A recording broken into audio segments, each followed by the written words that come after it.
Alright, this is a video for an explanation and a backtest of the Ivybot trading system.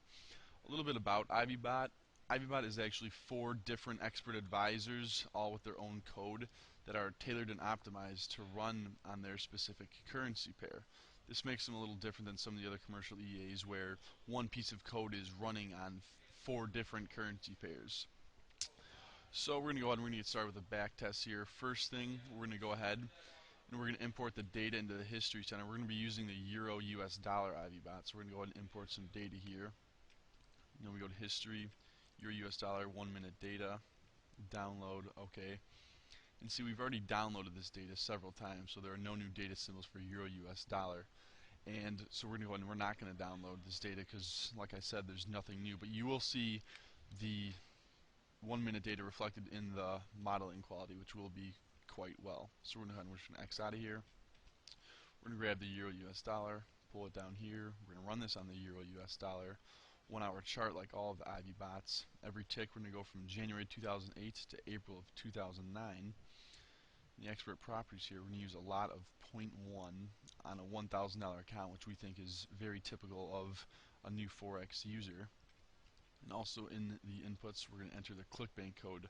For right now, it is just the account number on that account, and of course this could be changed to a receipt number or some sort of activation ID to protect our piece of code here. So we're going to go ahead and hit OK, and we're ready to start the backtest here. So we're going to go ahead, and you see here it's using that 1 minute data that we have downloaded.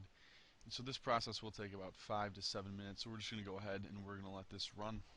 And we'll leave it on the equity graph here, and we'll check back in with some of the settings and the journal.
Okay, we can see here the back test has now finished.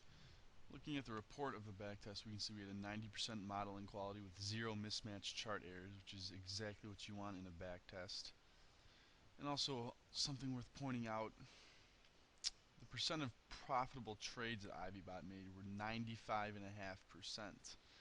And obviously this is very efficient, and that's really what Ivybot strives to do. It strives for quality of trades over quantity, and that's the reason that we run it on 4 currency pairs, because only 113 trades in a year and a half, but they were very successful trades, and so we can multiply this by 4. The other currency pairs don't trade quite as much, but certainly enough trading that clients don't become suspicious. But overall, we can see it did very well. Total net profit of a little over 100% of the account. So now we're going to go ahead and we're going to pull up a chart of the trades Ivybot made. So we're going to have an open chart. We're going to zoom out of this. And we're actually going to switch to the daily so we can see even more information. And the thing about Ivybot is that it always trades with the trend. Give me 1 second here. I'm going to adjust this. And so you can see here when there's a clear downtrend in the dailies, Ivybot was selling. A sell. Get on some sells here. Sell. Sell. Sell. Sell. And over here in the uptrend, Ivybot was buying. Buying. And so you can see it always trades with the trend. Again, uptrend. Buy. Buy. Sell, sell. You can talk to any trader. It's a very well-known strategy. Don't fight the trend. The trend is your friend. Things to that effect. And so that's mainly how Ivybot trades, and it's proven to be very effective. Another thing, and you can see there's other indicators Ivybot uses. Another thing real quick is the data collection method we have for the indicators in Ivybot. We have Excel hooked up here to a live data feed coming from the MetaTrader. You can see here we have the prices, moving. And then how this works is that this data feed goes into one of the indicators. In this case, the average true range. And so we come in here and we can see, this data manipulating the average true range. The true range is made up of these true ranges and then a moving average of it. And we take the standard deviation and we archive all this data. We take the average and the standard deviation of it. So that's the data collection method for Ivybot. And of course, we're constantly monitoring all this data so we can optimize Ivybot on every currency pair.